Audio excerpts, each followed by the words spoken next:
And we are live at 11:30. A little late this morning, but we are here. Thank God. We got the little technical problems that always seem to bug me on the Saturday morning. The fun thing is that I figured it out. So there you go. I figured things out. Uh, and it's strange, but it's new computer time. It looks like. So that's one of the things that you kind of run through uh, doing this kind of thing. So we'll get that straightened out sometime this week. And I appreciate you taking the time to spend time with us on this Saturday morning. Good morning. I'm New York Vinnie, and this is Drive Time Radio. We join you every Saturday morning, talk about cars, the automotive world, everything around it. And who knows what else creeps into the conversation, but we certainly do have things creep into the conversation. We get a chance to spend some time with you, and I am always grateful for that on a Saturday morning. How you doing? Yeah, hope everything is going okay. I hope your world is moving along smoothly on two wheels or four wheels. Beautiful weather that we are having here in Seattle and its environs over the last few days. Certainly getting out weather. It has been, last night, just the vibe. Um, Moving around Seattle and moving to different places, moving around, North Sound Edmonds, where I live, and up in Skagit County, and just all of the beautiful places that become much more beautiful when you have weather like this. I mean, that's the thing. We live in it when it's in a stunning place to begin with, and we live in a place that when you have, when you're into cars, there's a lot of cool stuff around here to look at, a lot of stuff to take note of, and then when we get that weather that people have always said to me, boy, if it was like this all year, there'd be 30 million people living here. Well, we're right in the middle of one of those periods right now where the last few days have been one of those days or one of those weeks, really, a Chamber of Commerce weekend where you just get that feeling that all is right with the world. Last night was stunningly beautiful. Just sitting out, I call it my office. I sit out at the Edmonds waterfront. It's not the waterfront. It's the um, street that runs along the railroad tracks between the bay and the railroad tracks, uh, Sunset Avenue, and there's just a vibe that happens down here. It's like a coming together of people with cool cars, uh, people with that are longtime neighborhood people, residents, people that come from all over the place to park their cars there and be seen, people that walk up and down. It's just one of those places that you feel that nobody's going to get out of hand. Nobody's going to get too whacked out about anything. It's a neighborhood gathering spot. People walk up and down, and I've seen people and I've met over the past 6 years since I've been back, and it's just a good feeling being down there, and a good feeling seeing people that and talking to them, and just being part of the neighborhood. I know that there's the downtown section and, the other parts over by the dog park and the waterfront center and all of the different places that exist that people walk up and down where they take their cars and this, that, and the other thing. But there's just something about this. This walking up and back along this strip of land, and this area where you walk from the dog park all the way back to the marina. And I mean, so many places are like that in Puget Sound, in the Seattle area. And the fact that now, it's light well past 9 o'clock at night. It just makes you feel good. It sets a good vibe out into the area. So we're cranking up our good vibes here this morning on Drive Time Radio. What kind of show do we have for you today? Well, I think we got a pretty interesting show. I guarantee you that you'll learn something by the time we finish the show this afternoon. Well, it will be this afternoon. It'll be after 12 o'clock. We'll roll till 12:30 or so. And I think that by the time that all happens, you'll have learned something.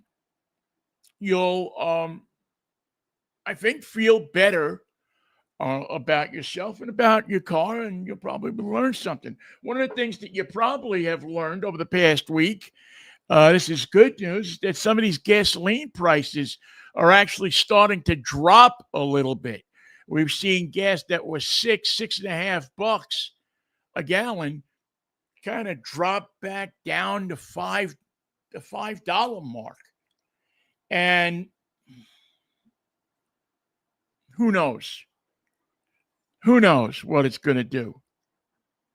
But they are certainly just from a group of people trying to get the prices, trying to soften the blow to all of our wallets and the economy, and so many things that are going on that make it difficult. You look for help in any quarter, any place where you can find a couple of bucks off, $1 here, 50 cents there. And for me, because I use cars so much, because cars are such a big part of my lifestyle, to see that number drop a little bit, even the slightest, is a good feeling. I hope you're experiencing the same thing with what you're buying, the gasoline that you're buying. That Costco, I noticed this week, has dropped. I'm trying to think of where else did I've noticed a considerable drop in the price of gasoline. The interesting thing is that I've noticed too is that I haven't seen a lot of the prices for charging stations and electricity drop. So if you're driving an EV, as I was last week, I think those prices are kind of holding steady, but they were less expensive to begin with. If you want to fill up your tank with a internal combustion engine vehicle, you have an average vehicle, it was costing you north of $60.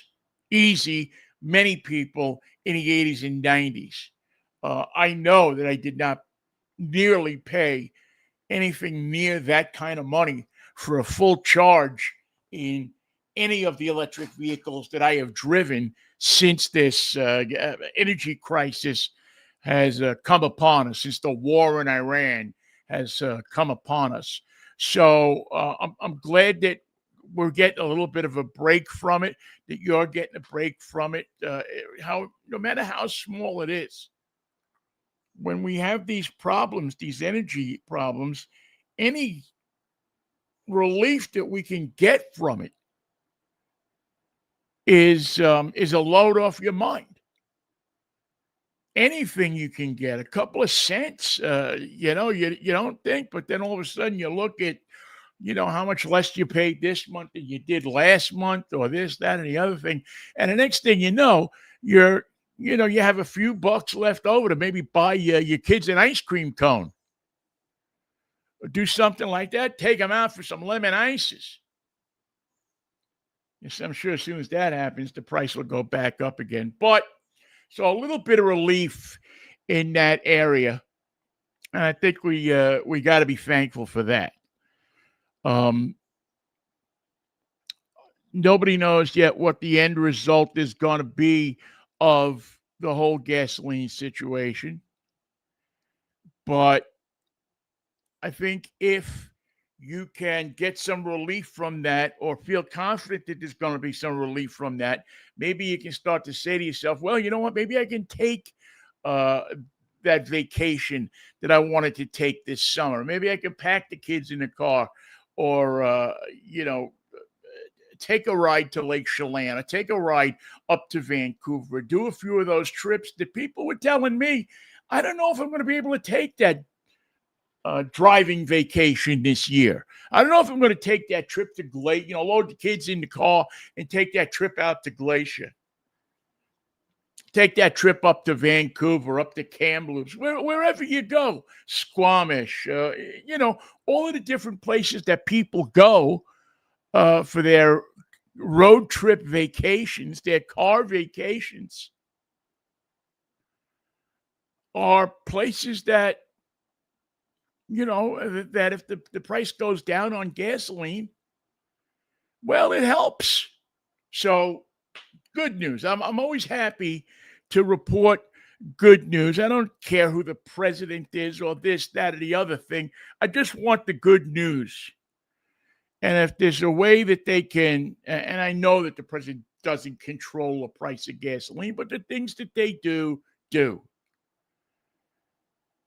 And so I think that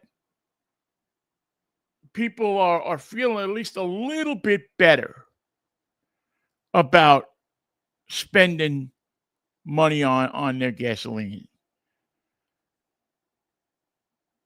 that they're going to. And again, it's a small thing, so that's good. The price of electric cars, because a lot of people have now said, "Oh, wait a second. One of the good things that's happening is that the price of electric cars has dropped, especially used electric cars, and people were able to buy these cars generally at a decent price, and there were some real bargains to be had out there in the area of electric cars, and that's good news because people are looking for that urban car. Maybe they don't feel confident about getting one and driving it across country, but if you're putting 100 miles a day on a car and you got a place to park it and you can recharge it and using it for running around town, using it for here, using it for there, there's some pretty good bargains to be had. And I think that people are coming to realize that. I was just looking for the moment here, or the chart that I had. I had a chart pulled up just before the show that talked about how much electric cars, the price of electric cars has, the sales of electric cars, I should say, has gone up. The price has dropped. The sales have gone up. It's a pretty good thing. Because I think people want those cars. But for whatever reason, whether it be political, whether it be this, whether it be that, they've stayed away from them. I don't think that's going to be the case continually as the sales numbers for electric cars are rising. And I think that's putting a lot of smiles on a lot of people's faces. And again, I'm not just talking about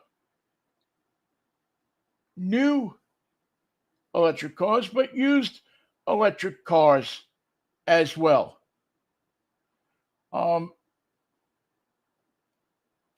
Some very good lease offers out there, some very good rebates, a lot of different excellent deals on EVs out there. As a matter of fact, it's kind of funny. I've been shopping for an EV lately, and a particular kind. And I've noticed how much the price has gone down on them, but I've also noticed that there's a lot less of them out there to be had. So that's got to tell me that the price is going to go up on those electric cars pretty soon. And again, we're talking about used electric cars. So I think that that particular genre of car, especially again for people who want to go out there and make that purchase and buy that car and have it, using it as a get around car. I always call that car you use every day to get back and forth, a get around car, a driver, a daily driver. The prices have come down nicely. I mean, even the Chevy Bolt, which is back out on the market, uh, you know, you're seeing those cars for under $30,000 brand new. Again, if you don't have to have Super Cruise and this and that and the other thing, you can keep the price down. But if you want the Super Cruise and everything like that, you could probably push it through the $36,000 mark. And again, that's a new car. But if you are somebody who has said, you know what, I'm going to take the plunge, they're out there. So we'll continue to keep an eye on that because I have a constant interest in electric cars. People that know me know that. People that we try to educate people here on electric cars and try to keep them happy. Because people are, there's more people, I think, now in this last gas crisis that are willing to take that plunge. Again, even if it's not just their original plan, even if they're not 100% confident in it. I think there's a lot of people who are saying to themselves, I'll take a shot with an electric car, especially if it's a second car, a runaround car. I'll take a shot with it. Why not? So we'll keep that in mind, and we'll keep you propped open with information on those particular cars as well. And you can always go to the Gas Buddy website for information, or the Gas Buddy app. They have an app as well. And you can always get information from Gas Buddy about the price of gas, about the increases. If you're traveling, Gas Buddy becomes a nice thing because you can punch into it. You can look at a map of where you're headed to and take a look at the cheapest spot to buy gas along the route. So that if you're going from here to Spokane, you can look at Gas Buddy and either figure out where the cheapest place to buy gas is between here and Spokane, or at either end, or so on and so forth, or the cheapest place that you might want to charge your vehicle if you have an electric car. So it helps you out either way. Very handy app to have on your phone, Gas Buddy. It just keeps you, information is such a good thing when it comes to cars. One of the great things, too, about the weather that I'm really jazzed about and really happy about is it's got car show season in full blast. There's either cars and coffee or car shows or something to do with cars every weekend, Saturday and Sunday. You can find cars, you can find swap meets, you can find cars and coffee, however you want to digest your cars on the weekend. It's out there. This is the season, and it's beautiful weather to get out there and have people talk to you about their cars and about their, the hobby of being an automotive enthusiast. And I love it. I even though I don't have what I would consider right now a collector's car to go out and display and let people come and look at the car and you know talk to people about how it works and what's new and what's happening in the sport. And I always get a kick out of watching. I almost said older people. Well, if they're older than me, they're probably on their way out. But I remember this when I was a younger guy, and I would see older people come and look at my car if I had like a 60, middle 60s, late 60s car.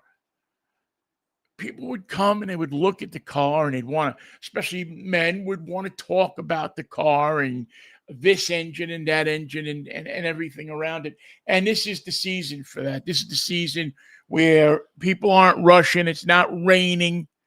It's not doing anything but allowing people to go out and enjoy the different types of people that are out there and looking at cars.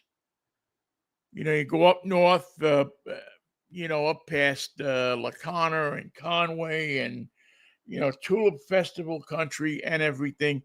And all of those different cars have, there's all kinds of festivals and car shows where you can go and you can cruise and you can relive your younger life looking at these machines and go back to that time when you had that new car or you first took Mary Lou out on the first date and borrowed dad's 64 Impala to do it or something like that. It's all out there. It's really good, really fun to get out there. So there's several Facebook groups that deal with where car shows are going to be on the weekends. Just go on Facebook and search cars and coffee or search, type in and search gas, excuse me, not gas, but search car shows and cars and coffee. And if you make those searches on Facebook, you're going to find listings. There's a great listing. There's a guy that does the Puget Sound car show and cars and coffee listings. There's another person. A lot of the car clubs now have different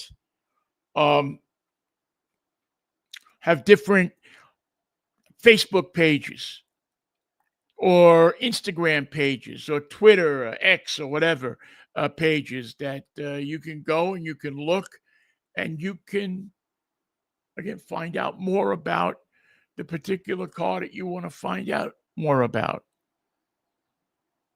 Your next car could be sitting on one of those pages.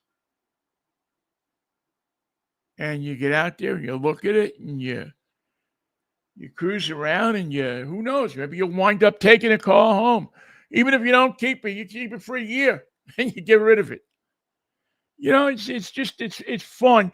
I love the socialization at these shows because it's one of the few places where people talk to each other. A lot of other places, where people have hobbies and stuff, they don't seem to talk to each other. You go to a car show, you go to a cars and coffee, and everybody's walking around and drinking some coffee. Maybe it's the caffeine, but they're talking to each other. They're not arguing with each other about politics or arguing with, they're either looking for, the location of the next meet or where's next weekend show or where can I get this part? But there's a great socialization that goes on. You got my favorite cars and coffee, which is Shoreline Cars and Coffee. It's my favorite because they meet every weekend, rain or shine. The people that show up at this show, they show up. I've been out there with them when it's been snowing. I've been out there with him in the pouring rain and the heat. There's also a relatively new Cars and Coffee in Edmonds, down by the entertainment district down there by the museum, the Edmonds Art Museum, and Spud Fish and Chips and the coffee place and so on and so forth.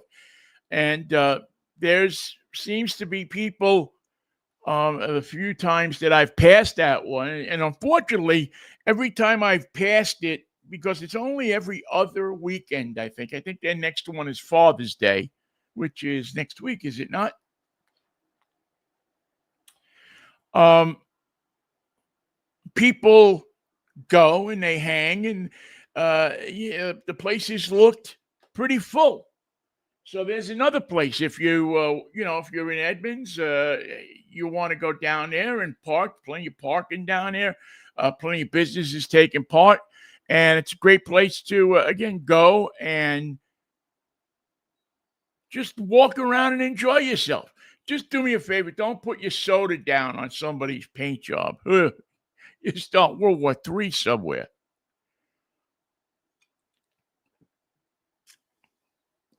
I do have to admit also the Coca-Cola tastes a lot better in the summertime when it comes out of the old bottle of Mexican Coke. Just something in the taste of it uh, that it just tastes so much better when it comes out of that bottle. Now, I got a message from somebody asking me where have I been the last couple of weeks. Right, we didn't have a show the last 2 weeks. Was it 2 weeks or 1 week? 2 weeks we didn't have a show. And I'll be very straight up with you. Had a couple of health problems, um, some stuff that had to do with actually my throat, so I could not talk in a normal voice. So I had, my doctor said, "Hey, yo, dude, take it easy." You know my doctor, Doctor Vinnie Boombots, same doctor as Rodney Dangerfield used to have. And the doc said, "You know what? Rest your vocal cords. Don't overtax yourself, and we'll probably be able to get you better." And so far, that's what they've done. They've done a great job on it. I still need a little bit of repair work, but I'm like the I-5 corridor.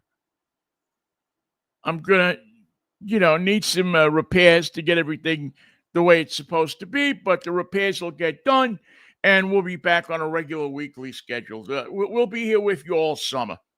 As a matter of fact, I'm trying to get things set up so that in the not too distant future, we can do a couple of live shows. I really like to get out and get the show on the road.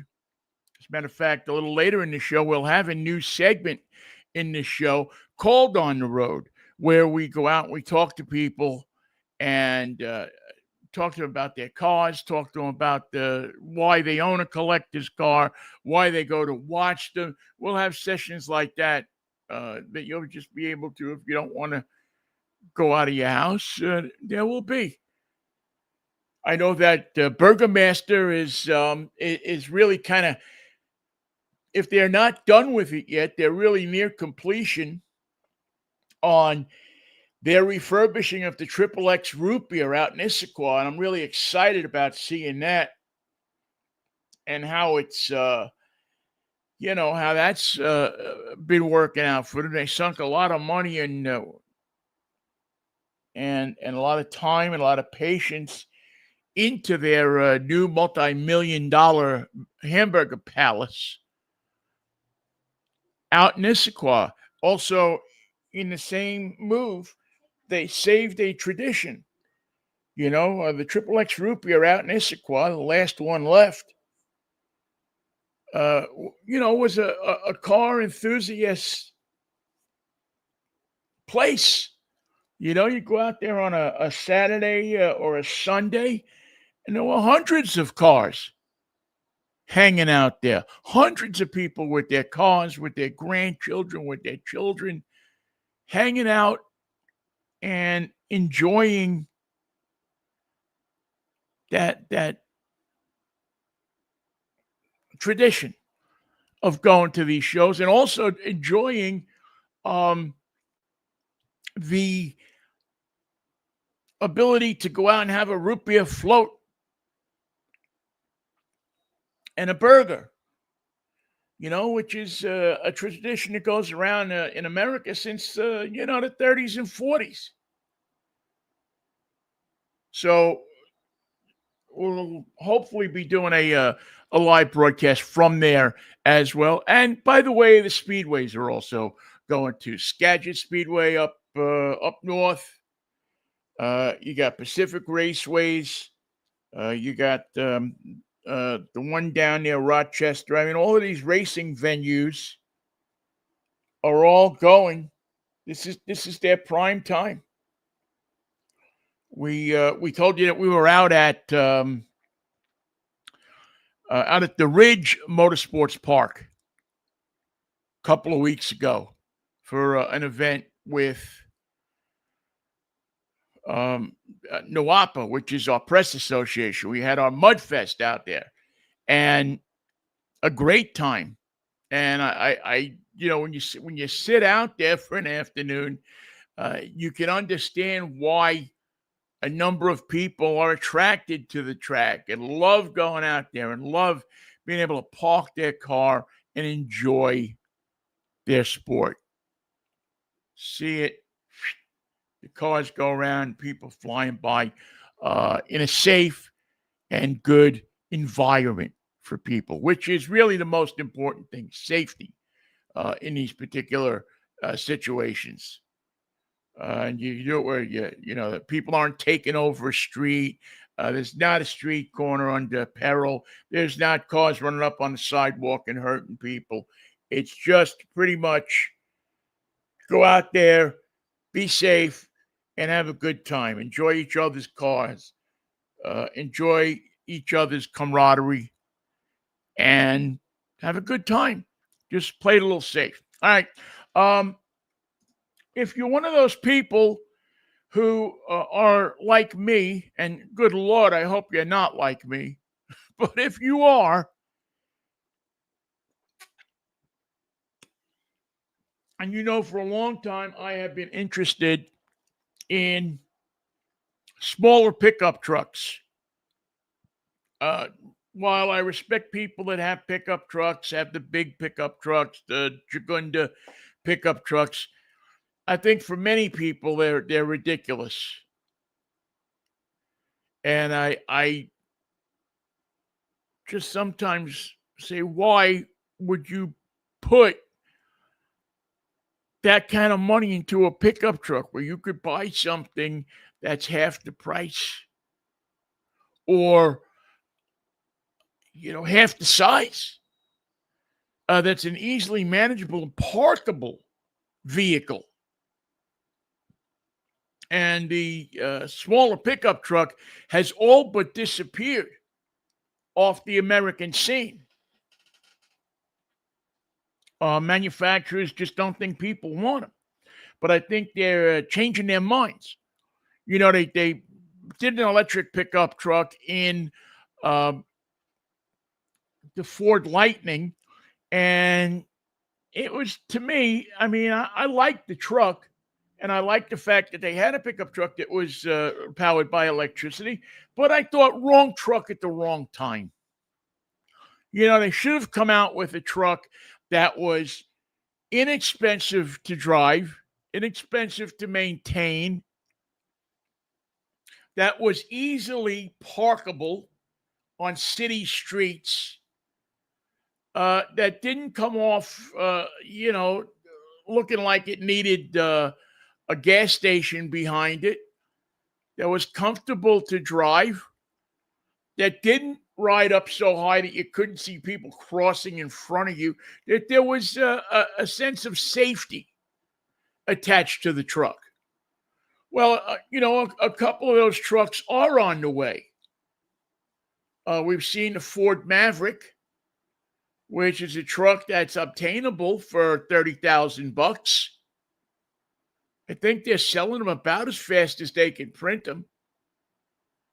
But the Ford Maverick, I've been in, I don't even remember, how many of them I've been in, but the little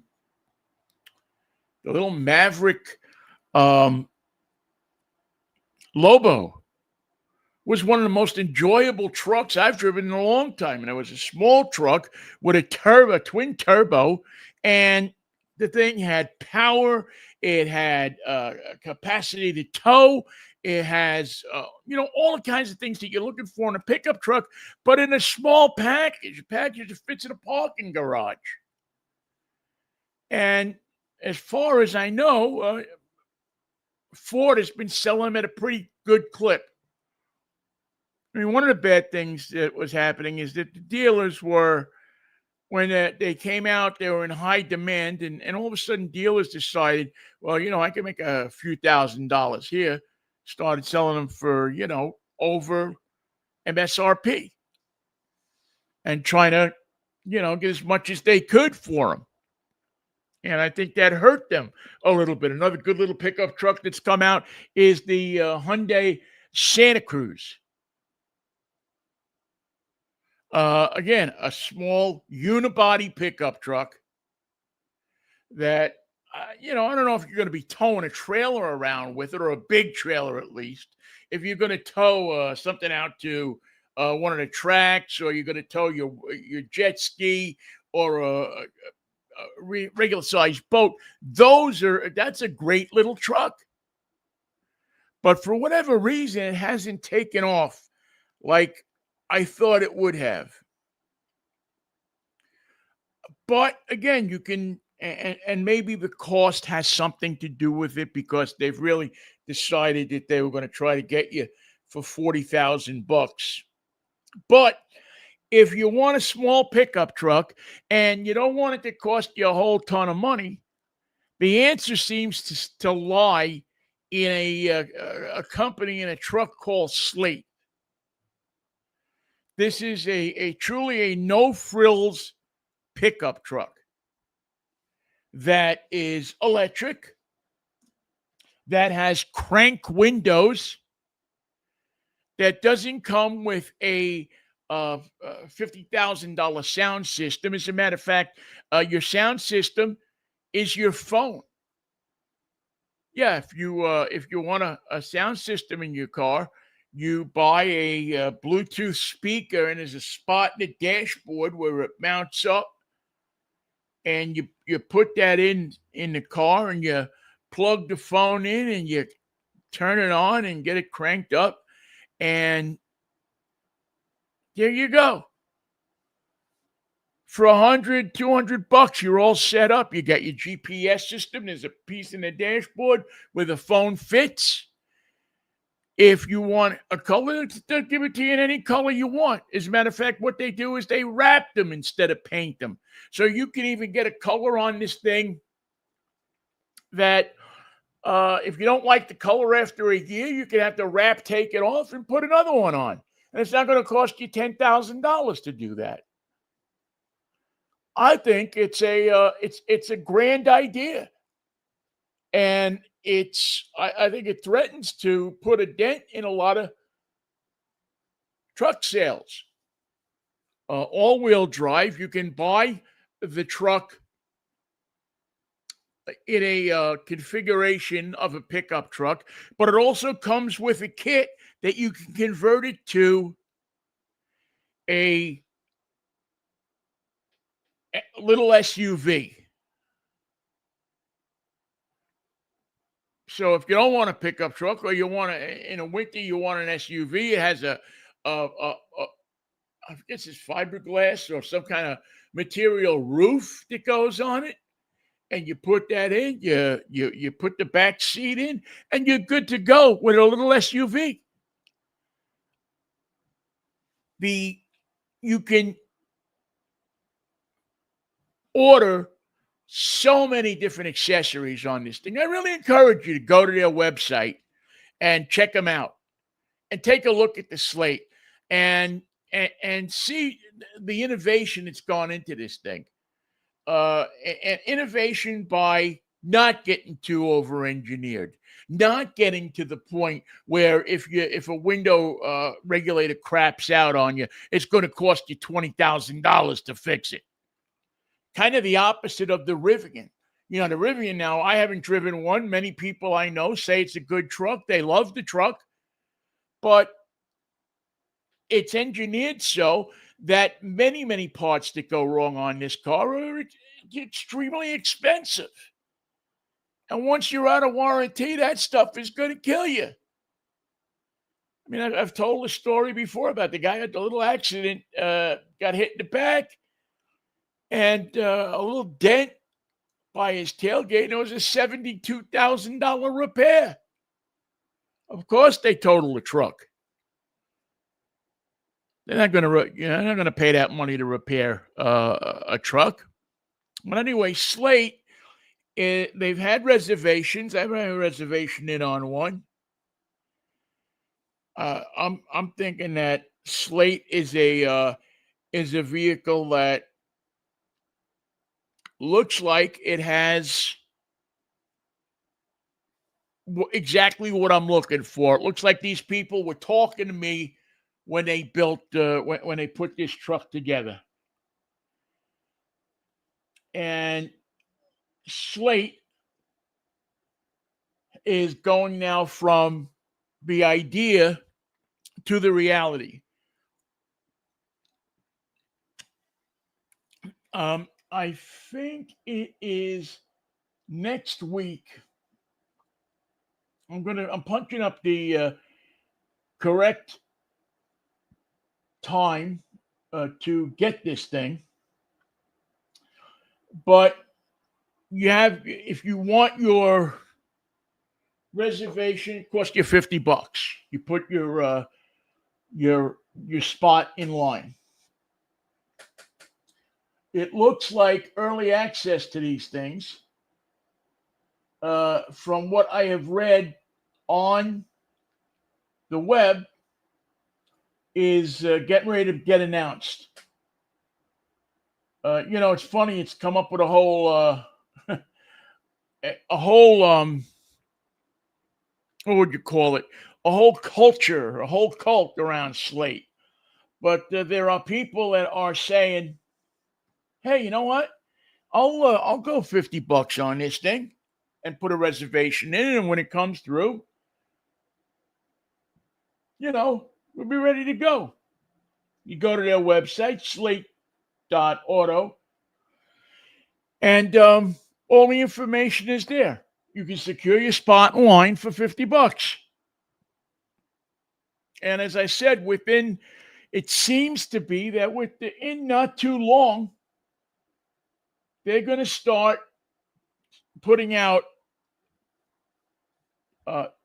the actual dates of when you will be able to drive down the street one of these things. It appears that these cars, these SLATE pickup trucks, are going to hit the street September sometime, October, somewhere in there.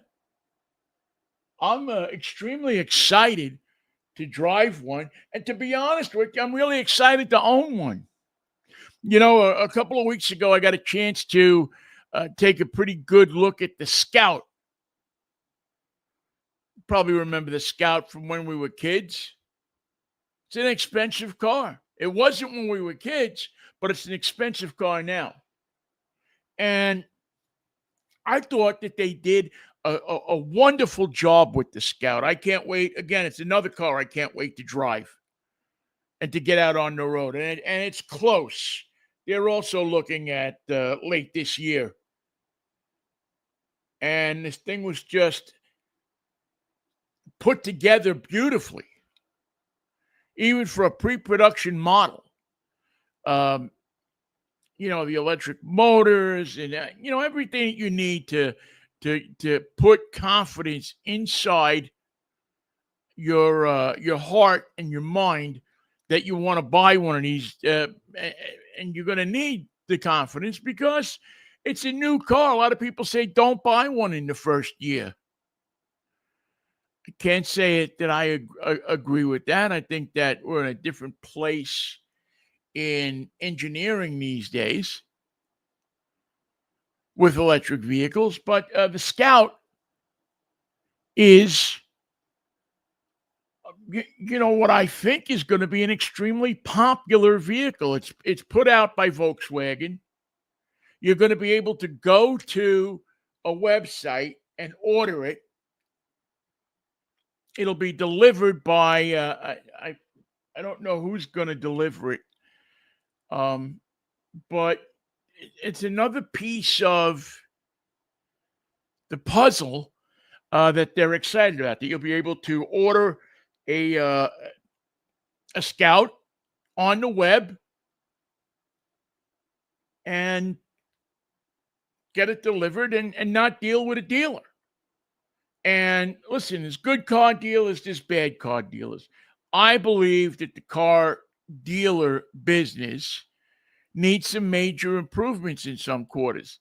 And I think the only way that improvement ever is really going to come is by different dealers doing different things to improve their business model, to improve the relationship between the customer and the dealer.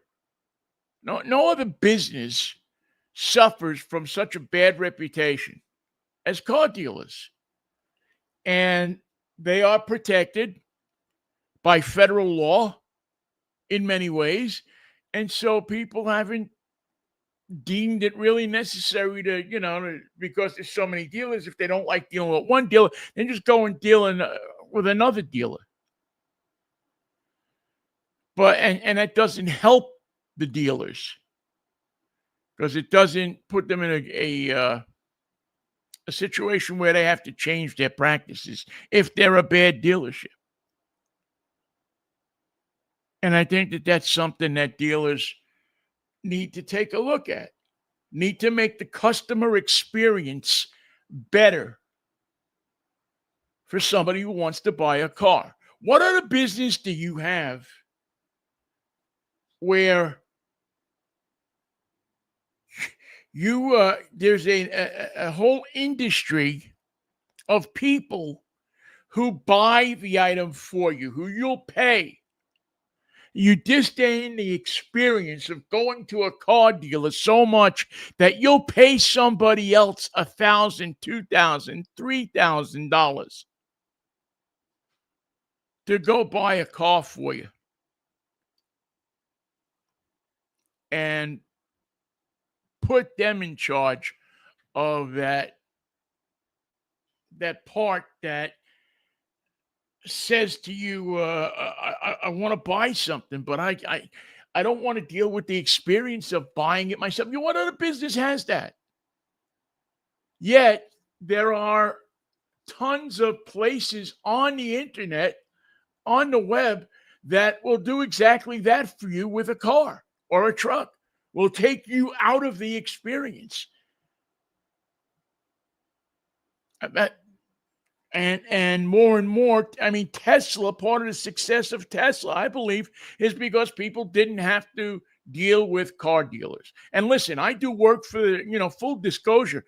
Every year I do work for the dealers associations.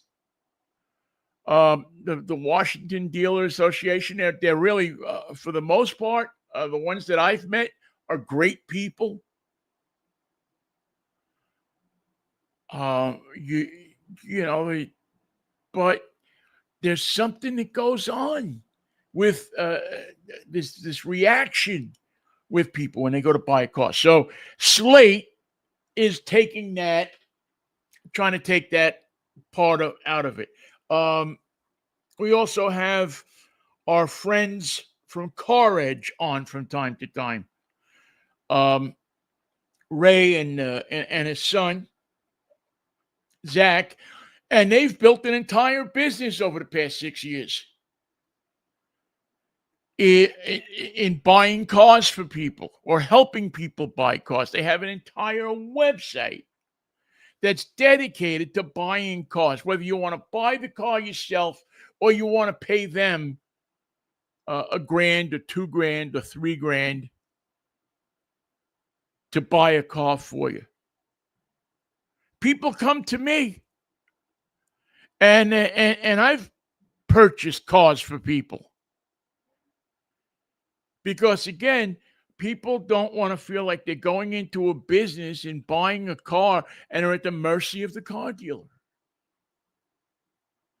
So people will say, "Hey, help me, Vinny. I'll pay you to help me buy a car, to do all the work for me, to make sure that I'm not getting ripped off, to make sure that I'm getting a fair and square deal, that I'm getting everything I am entitled to at the price that I'm supposed to get it at." And I think it gets tougher to find that, especially when there are shortages of cars, as we saw during the pandemic. So that's something to keep an eye on. I encourage you to go to Slate Auto and take a look at their truck. Oddly enough, Scout, which is the natural descendant of the International Scout trucks, is a beautiful looking truck, but it doesn't look that much like a Scout. The original Scout. The Slate, to me, and this is just to me, looks like the Scout. Looks like that International Scout that was put out in the beginning of the 60s and on through the 70s. I think they made them up until, what was it, 80, 81, maybe even a little after that. But, go check out their website at slate.auto and, go through the concept. If you're looking for an urban vehicle, if you're looking for something that you can look and take to the lumberyard or the hardware store or the different places where you would go, or help a friend move or do help people haul things around, why, Slate is going to be your ticket. Slate's going to make you friends, because every time somebody's got to move a couch, you know who they're going to call. Vinny, you still got that Slate, man? I want to go pick up a bed. I just bought a mattress at Costco. Can you go with me and pick it up? Yeah, come on, let's go. You buy some pizza, and we'll go get your mattress. I'm not carrying it up the stairs, but we'll go get your mattress. We'll put it in the back of the truck, and boom, we'll be okay. Reports are also that Ford and Ram are working on smaller trucks as well. And of course, there's always the used market. So there's always ways to check that out. A few other things going on in the automotive industry that I thought would be a good idea. Speaking about Ram looks like they have a bunch of things going on. They laid out a plan for some looking into a couple of years ahead in the future, and it looks like they've got some pretty interesting product that's going to be coming out of Ram. So I think that's a company, Stellantis, to keep an eye on. Another company to keep an eye on, too, is the Mitsubishi. We talked about this. I'm trying to think of where I put it, but Mitsubishi has talked about putting I'm looking at my notes sometimes, putting a couple of new smaller trucks into the mix. One of them, a Pajero, or Pajero, I guess I say a Pajero. But those particular vehicles, which were popular in the 80s and 90s, look like Mitsubishi is going to throw some nice vehicles out there, including the Pajaro and a smaller pickup truck, and you'll be able to look at the continued comeback of Mitsubishi. And I have to be honest with you, I've driven a couple of Mitsubishis over the past couple of years, and I really I liked them. I thought that they felt like solid vehicles. And I'll tell you why I knew they were a solid vehicle, because I got into an accident with one. And the thing came through with flying colors. So that's another company to keep an eye on, especially in the smaller vehicle portion of our broadcast day. Again, some really interesting and nice vehicles. I think that that I've seen some pictures of, and they look like they've done have some good stuff on the board, and that they're ready to go with some interesting product that'll be out there. So it's really an evolving thing. And the car companies are, again, because of the situation with gasoline, all of a sudden they're like running around like, boom, boom. What should we do? Boom. Should we make electric cars? Boom. Should we make gasoline cars? Boom. Should we make electric cars? Boom. Should we make gasoline cars? It's they're confused about it. And of course, the sad thing is their confusion drives up the price of cars for us. By the way, CarEdge.com is the name of the vehicle that the website, if you want to search for new vehicles and somebody to help you buy them, CarEdge.com. Or as I said, I also do that service for people too. So if you need help in getting a car, I would be more than happy to give you some advice on talking to how to deal with a car dealer, how to deal with people who sell cars. It's not easy. Don't feel embarrassed if you go to a car dealer and you wind up feeling like, oh man, I don't know what I'm doing here. Because you don't. The whole experience is designed to keep you off guard, to give them the upper hand. So it doesn't hurt for you to go and learn how to deal with, the person that has training and oodles and oodles of sales training. So that's something that you have to keep in mind as well. Had a chance to, and we showed it and talked about it a couple of weeks ago. Got a chance to really take it out and run it through its paces. And we talked about this car a few weeks ago in the context of being at Mudfest. I got to complete out last week a week in the 2026 Subaru Trail Seeker. Now I'm going to try to get the video up for you so that you can take a look at us driving, and taking a ride in this in what I think a vehicle is going to be a winner for Subaru. And Subaru has had a lot of successes. I mean, they have one of the best dealer reputations out there. And I think the Trail Seeker is going to add to that on the electric side.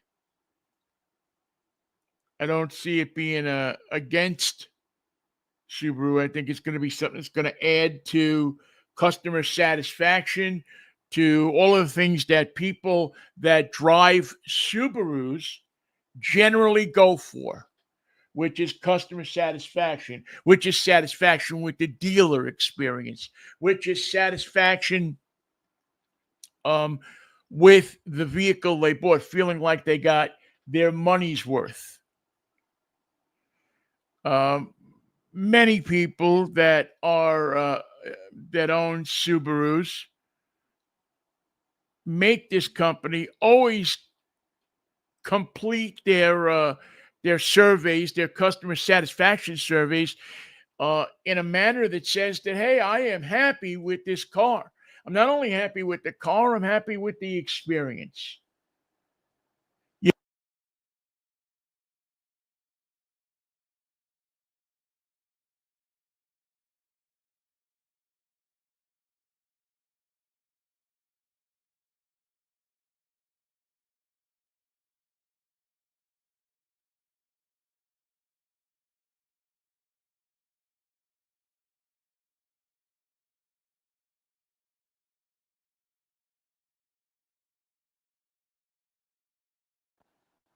I think that that's something that people in that particular um, brand uh, consistently gets people to go back to Subaru time and time again. They just feel like they've gotten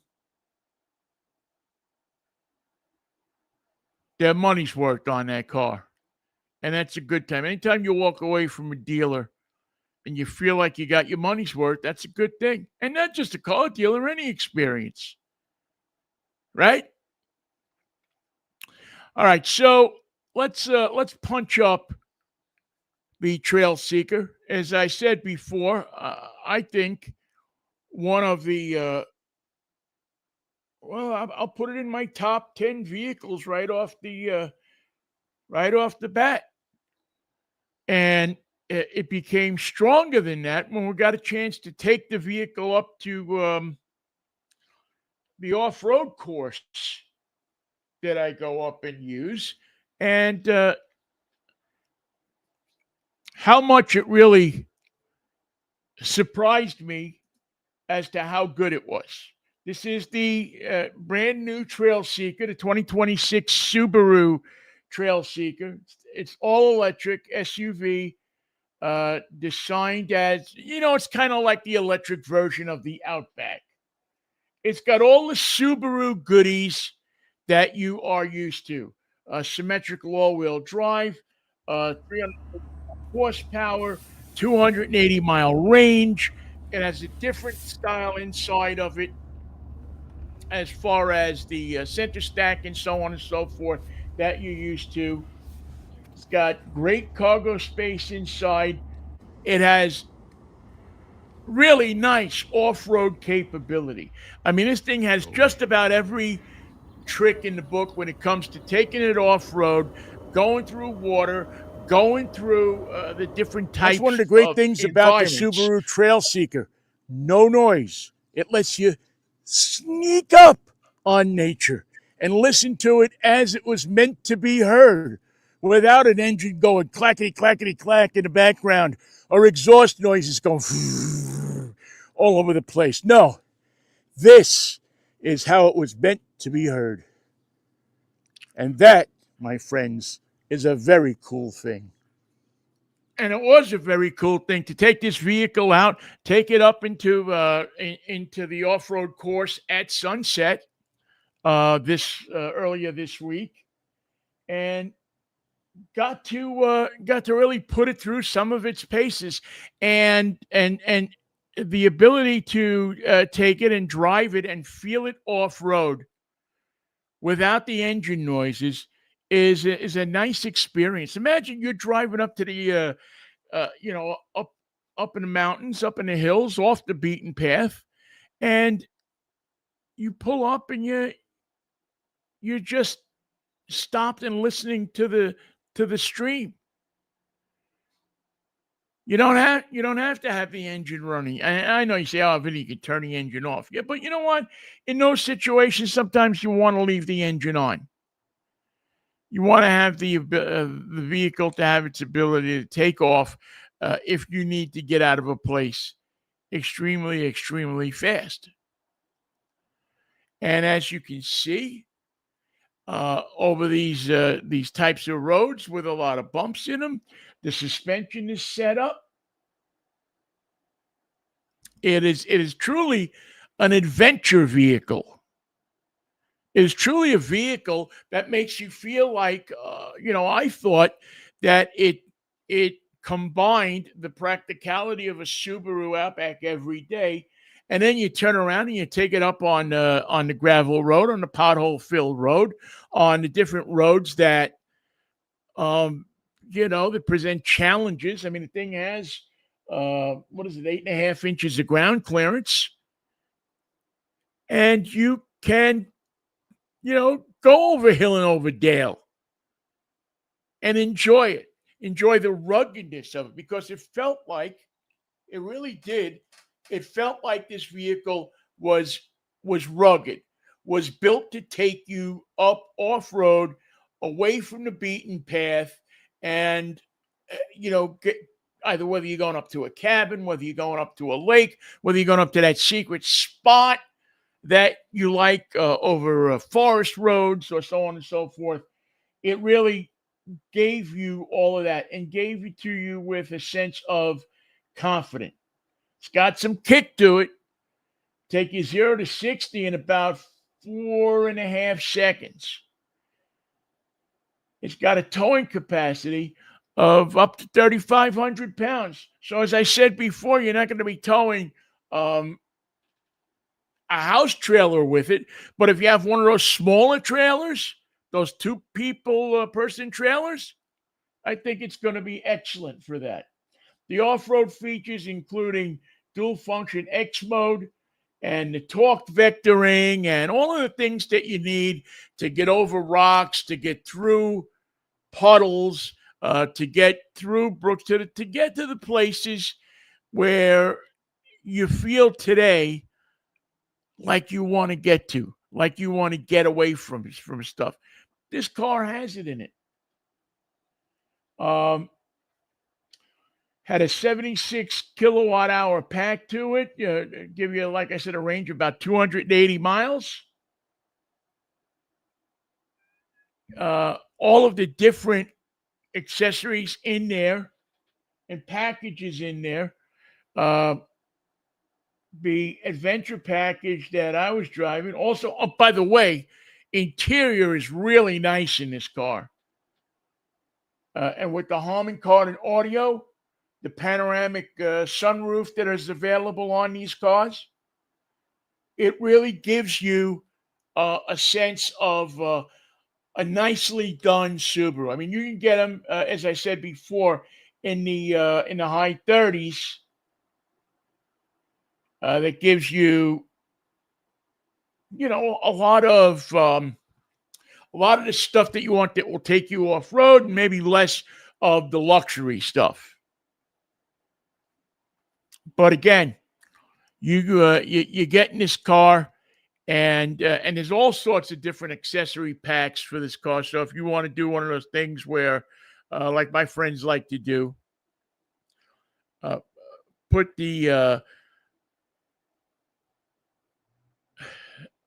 platform on the top with the ladder, and you can put your tent up there, and you can wind up camping on top of the Subaru, which I think is a great thing. I mean, I don't know that I'm going to be slamming up and down, slamming up and down. What do you call it? A ladder up to the roof of the car anytime soon. But I will tell you that this would be the vehicle, I think, one of the vehicles that you'd want to do it in. The Ineos Grenadier. I mean, those are vehicles that strike me as, if you are looking for that rugged off-road camping trip, This is the vehicle that's going to be able to give it to you.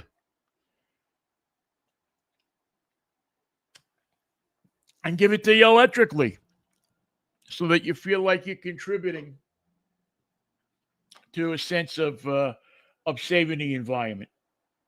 So, uh, and again, the price on this thing I think came out to $44,000, or right in that neighborhood. And again, I thought a vehicle that was for all the stuff that is included in it and with it, and the whole experience of the vehicle, I thought they did a solid job with this car. Uh, you don't have to sell me on a Subaru. All you got to do with a Subaru is I don't know. I've put several friends in Subarus, and I've never heard any one of them come back to me and say, "Boy, I wish you wouldn't have got me that car. I wish you wouldn't have encouraged me to buy that car." Um, all of my friends that own Subarus of any type, all have said how much they liked the car, how much of a bargain the car was for them, and how much they thought that I did them a favor by getting them. So that's the Subaru Trail Seeker. Did I mention also that the Trail Seeker is made in cooperation with Toyota? So you're getting kind of the Toyota thing as well on the Subaru. And I know people are a little down, or I've noticed on the internet that people are down somewhat on Toyota. I don't know why. I don't know what more that they could do. I mean, they've done some really interesting stuff, Toyota, and think that it's Toyota is a solid vehicle. I mean, you can't buy a better vehicle in America than a RAV4, can you? So, something to think about. All right, what else do we got going here this fine morning? What else have we got happening? Oh man, I'm having I'm trying to get things cranking and cranking here for you. All right, a couple other things that I wanted to shoot out to you real quickly. I'm definitely driving this week. The Vinnie car of the week has been. I've had a lot of fun with it so far, and I've only had it a couple of days. Going to take it out today, and jump in it and get to riding it a little bit, because it's one of those vehicles that you want to drive, you want to have fun with. And you know me, I'm a guy that likes to have fun with cars.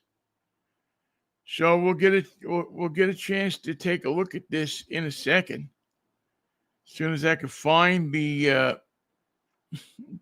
the tape I put together.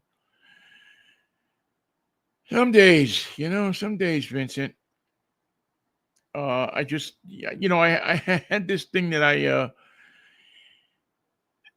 this movie here that I put together for this vehicle, and somehow, some way, I lost it. Let's try this, because I think this is the one that we're looking for. This is an offering from Kia, and we talked a little bit on with Michael yesterday about this car. This is the Kia K4 GT line, and it's one of those vehicles that it's a car. It's a hatchback, but it's a well done car. It's stylish. It's got a lot of stuff going for it. and we'll get that to you in a second here. As I say, um, boy, I wish Amazon had stopped invading my phone. Every time they update my phone, I seem to get more and more stuff from Amazon. I feel like they own me at times. Um, but this particular car that I'm driving this week, first of all, I'm fascinated with the color. I don't know that I've seen a color quite like this in a vehicle in a while. And I'm pretty sure that my buddies, if I can get this thing up and going in there, I'm pretty sure. There we go. This is the Kia K4 GT line hatchback. This is what I'm driving this week. This is the Yo Vinnie, what are you driving this week segment. And talk about the right time to get a car with a sunroof. A big, beautiful, open sunroof. I mean, you drive this thing and it's like you want to just run around singing, it's a great, wide, wonderful world that we live in. Because you open this thing up and on a day like today, you just feel like you're part of nature. Now, this is a gasoline-powered vehicle. Very attractive car, very roomy car, very comfortable car. And it's interesting to me that it's comfortable because I usually don't fit well in low-slung cars. And this car is built for being a sports coupe. One of the things that you appreciate when you look at this car is not only the color, but the way the rear door handles here are built in and recessed into the door so that it only looks like it's a two-door car. A lot of style. The K4 is one of the more stylish small cars that you will see. It's just one of those vehicles that bring a lot of style to the situation. A lot of style. And I went into the story a little bit. Like, look at this, the front seats. How it's not just a lump of material thrown on the top of the back of the front seat. I mean, somebody got in this car and they thought it out and they said, how are we going to put this thing together so that the person driving this car is going to enjoy it? And they did it. And again, you look at the leg room in the back. And again, this is a gasoline powered car, twin turbo. And the K4 GT, the interior, all of the things in a car that you'd be looking for as far as comfort, as far as material, as far as little things like the feel of the automatic transmission, the paddle shifters, the large twin video screen. It has the infotainment system and all the information about the car and the speedometer and everything. It's all there, and it's all well done. Also, Kia has been smart enough to put redundant buttons under that screen so that if you have to turn the heater on, if you have to turn the air conditioner on, you can do it on the screen, go through that series of whatever you're doing, or you can do it by pushing buttons, which I believe every car should have, because I think people want that. I think they want that, they want that experience of, that tactile feeling of pushing the buttons and getting the heater to work. That all of the different things that, that we take for granted. But yet, when you have to live with a car, when you have to have an interior in a car, when you have to sit there with a car and own it for 10 years or 5 years or whatever, after a while, you want to have that stuff in the car. You want to have that extra set of buttons. You don't need it to be, uh, you know, an experience that makes you jump to the owner's manual every time you have to do something on the car. The GT line turbo replace the K4 replaces the Forte. It's 190 horsepower turbocharged four-cylinder engine, 1.6 liters, 8-speed automatic transmission. It is sport-tuned suspension and styling, so it has that sports car feel to it. Now, again, you're not getting into a Porsche here, but you're getting into a hatchback that gives you that kick, like the Corolla GT or the N-Line Hyundai or the different sports coupes that also make great daily drivers. It also comes with uh, a very, very good advanced driver assistance system.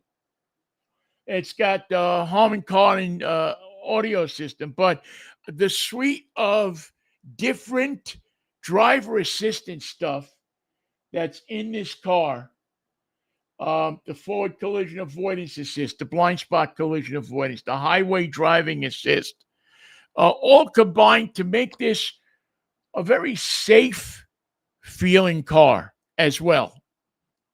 So you got that going for it. We'll give you a full report on it next week.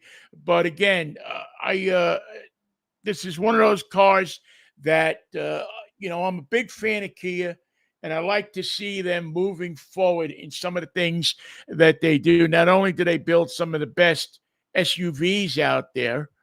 I mean, the Kia large SUVs, their electrics, all of them are really great cars.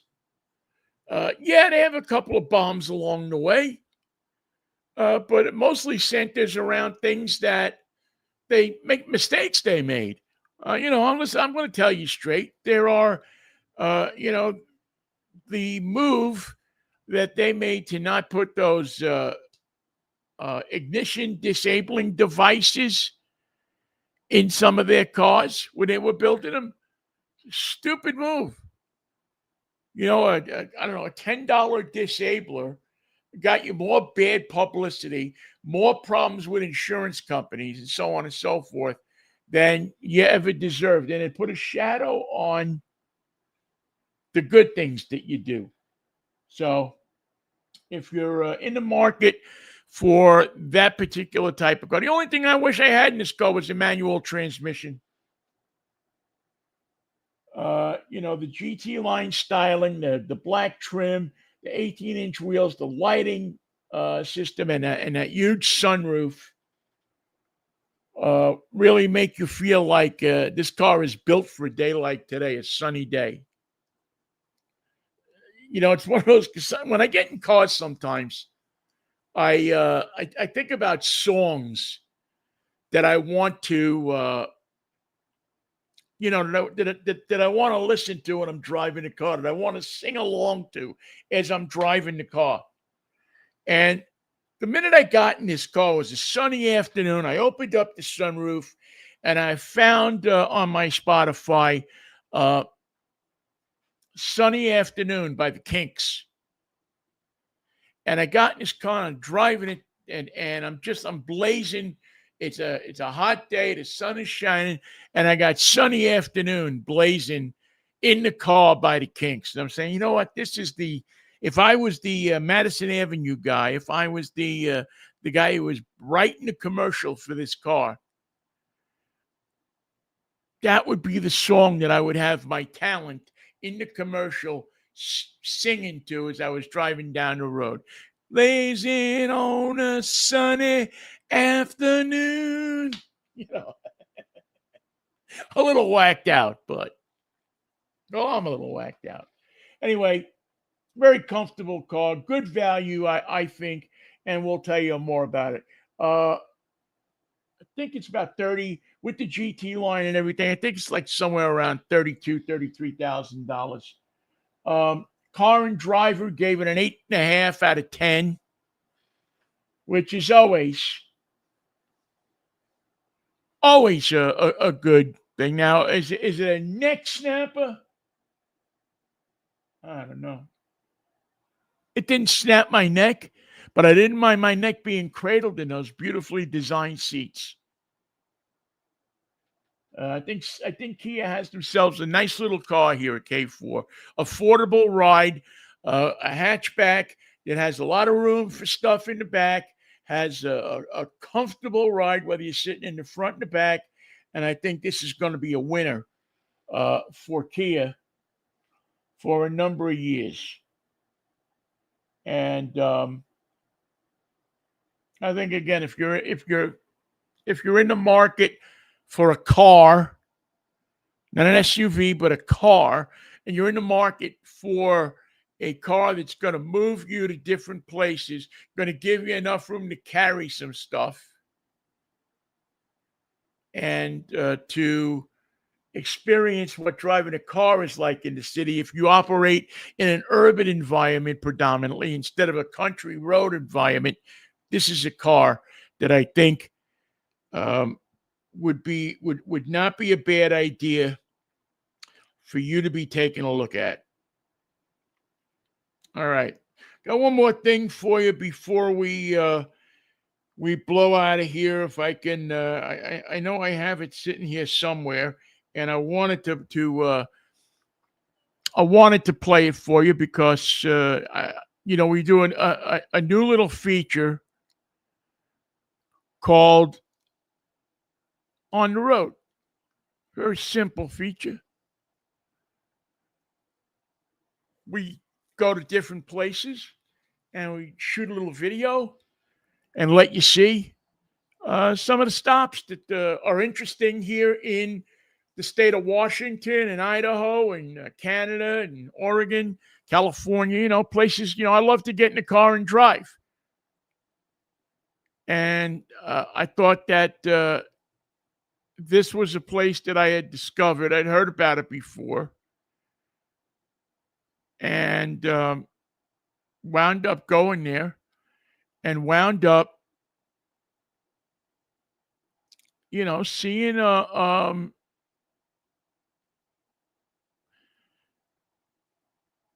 really nice part of the state that I'm not always that familiar with, and I got a chance to see it and to enjoy it. And now, if I can find it again, oh man, I don't know how people put up with me. All right, here we go. I think this is yeah, here we go. Let me just quickly load it into the machine, and we will get it in there for you, and then we'll be done. Then we'll be able to say thank you very much for joining us for this week's show. It's come on, baby. It's all been working real well today. Okay. There we go. Get in there. And all right. And this is our on the road segment. Now, this is something that I've been wanting to do for a while. We get a chance to show you and introduce you to places that I find that are different, and places that not everybody knows about. Lake Chelan, everybody knows about Lake Chelan. Come on. But do you know about some of the places around Lake Chelan? Got a chance to go up there a couple of weeks ago. And you know what? I'm going to leave you for one quick second because I have to get something that I didn't put on my my little stuff table here. And, I'm old and I don't move as well as I used to, so you have to bear with me.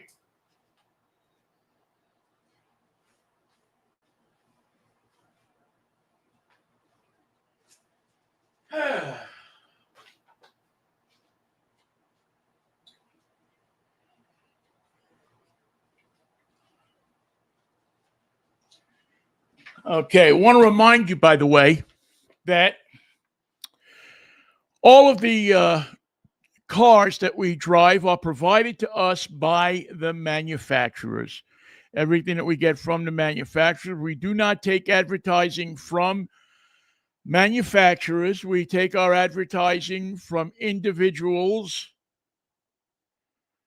that want to participate in our advertising. But we do not take, again, as I said, we do not take advertising from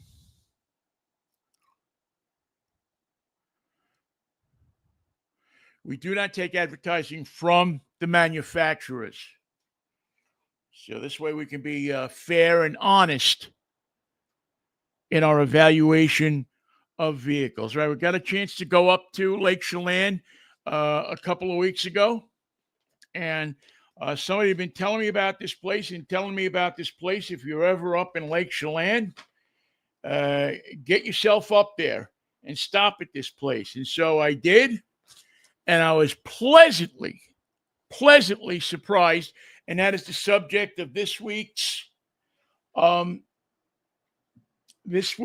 segment, brand new segment that we're doing on the road with New York Vinnie, and we pop it in here, and there we go. We got a chance to go to Blueberry Farm. We were driving the Lexus when we went up there. That beautiful car, and we'll tell you more about that in the future. But we got a chance to drive this thing and enjoy it, and we took it up to Lake Chelan and got out to Blueberry Hills. And Blueberry Hills Farms is a breakfast place, a restaurant, and a gift shop.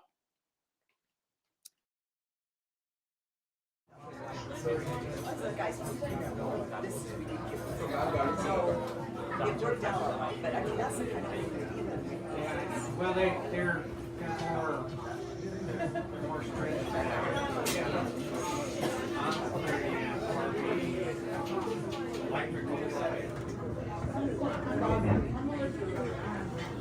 And age is no excuse, because I'm an old man too.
And love when we got there. As we pulled into the parking lot, I don't make a secret out of it. I have a handicap parking pass. They're handicap parking. I got out of the thing. Carrie came over to me as I was parking the Lexus, and she said, "Is there anything I can do for you? You need anything? You need special seating?" I mean, you could really see how they gave a crap about their customers, about how they really took this seriously. And that doesn't happen all the time in restaurants, especially restaurants that are popular, the places that people go. But it's like from the minute we got there, from the minute you pulled up in this place, you felt like you were paid attention to, like you were part of the family. And I don't know that there's a greater feeling than that when you go to have breakfast or lunch at a place. Now, this is a blueberry farm, so you can go there in blueberry season and pick blueberries. It's a you pick, and they also have flowers out there, peonies and other types of flowers. You go and pick flowers, and you get, you get Carrie's expert advice on cooking, on flowers, on just about everything. If you're advice for the lovelorn, go see Carrie. You need a bad joke, go see Roger. You need some construction advice, check in with Irvin. But everybody there, from the owners of the place to the people who wait the tables and bust the tables and everything like that, they all seemed to pay special attention. Was a great crowd, as you saw in the pictures. I'm going to run this again.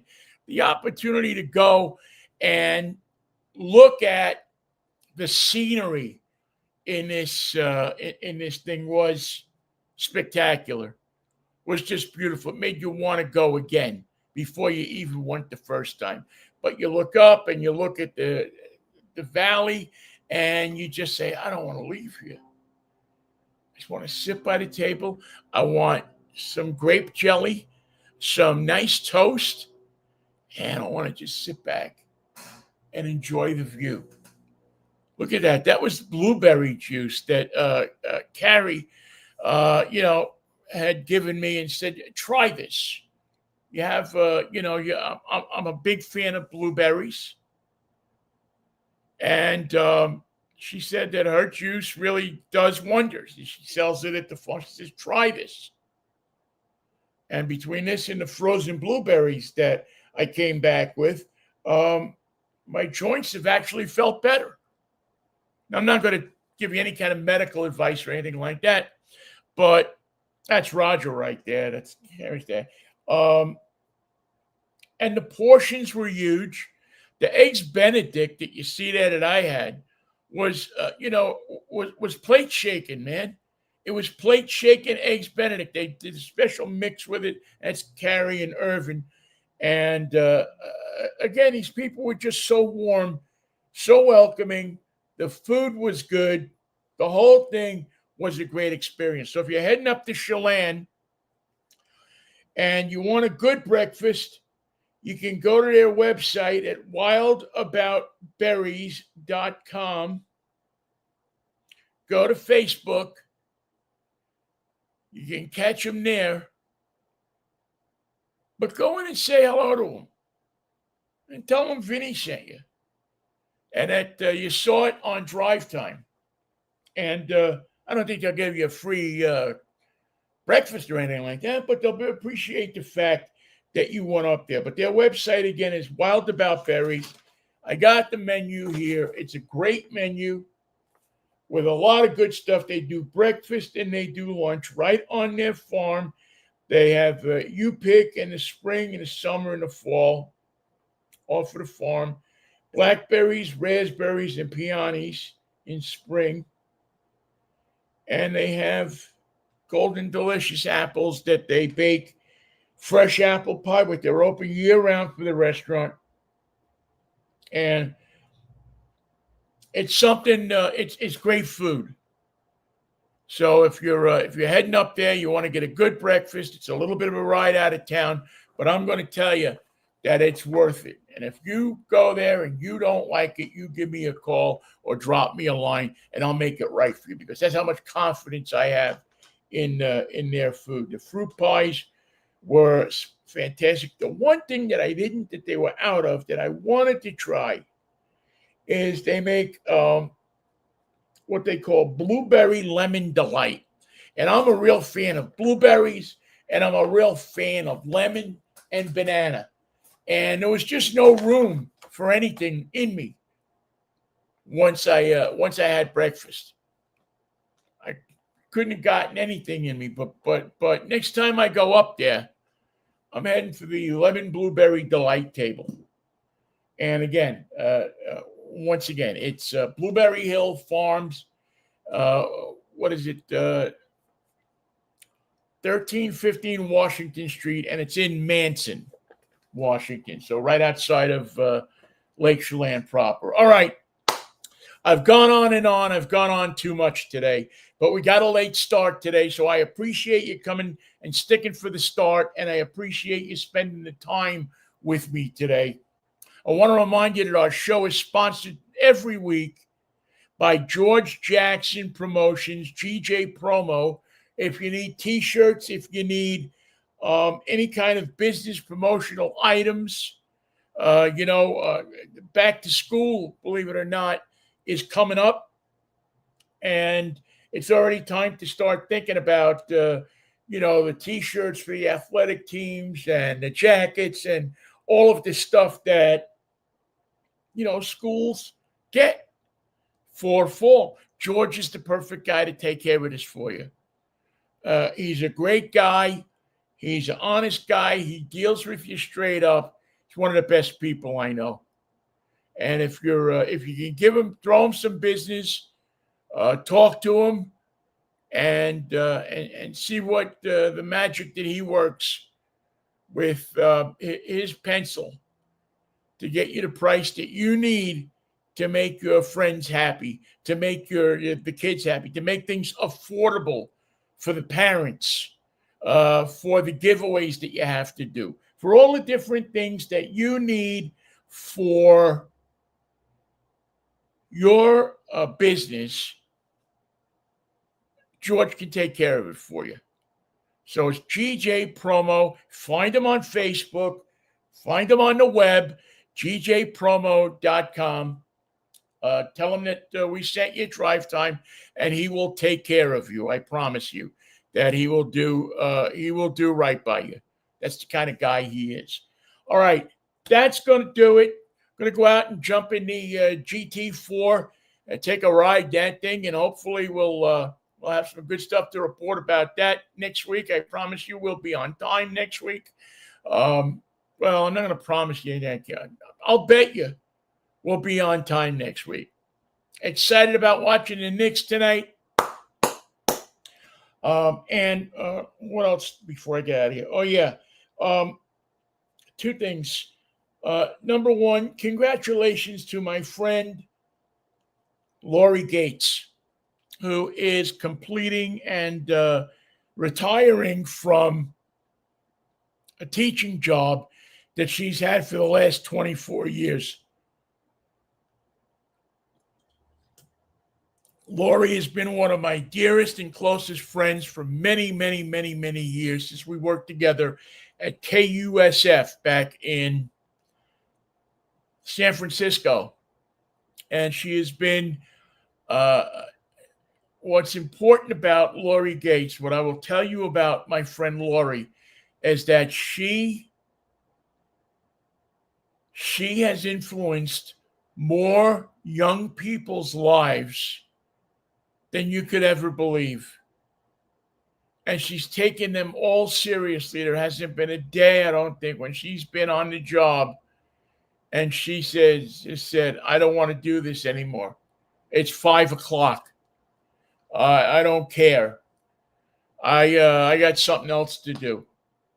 She has taken her position as a teacher, third grade teacher, and molded and helped bring up some spectacular children in the Denver area. She's in Denver.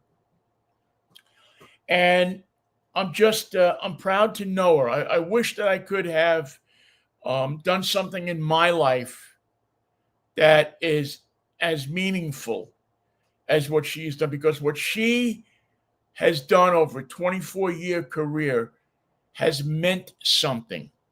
She has affected people. She has taken kids that might not have a chance, but only needed somebody to care about them, to take a moment and show them this is how this works in science. I'll tell you a quick Lori story.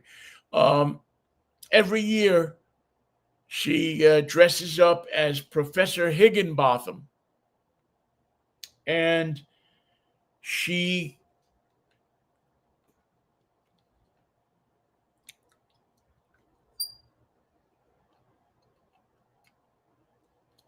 She goes into her classroom and gets in there as Professor Higginbotham and does science. And she makes science fun for these kids. And the only thing I'm sad about is that they're not going to have that influence around them anymore. But Lori, thank you for taking care of those kids and taking it as seriously as you did. I don't know why or how, but there ought to be an award named for her. Actually, there should be an award named for Professor Higginbotham. And I hope that, and maybe I've watched Mr. Holland's Opus a few too many times, but I hope that she gets half of the satisfaction that she has given those kids that she has taught, because I've watched her career over 24 years, and she left nothing on the table. She gave everything to that job. And congratulations, Lori. I hope we get to take a vacation somewhere together and just hang out, because maybe one of these days we'll come back and we'll figure out what we said so much to each other so many years ago in the DNA in San Francisco that profoundly affected both of us and made us know that night. I believe we were watching Chris Isaac, but made us know that night that we would be lifelong friends. But neither one of us can remember what we said to each other. But we'll remember it before we shuffle off the coil. All right? All right.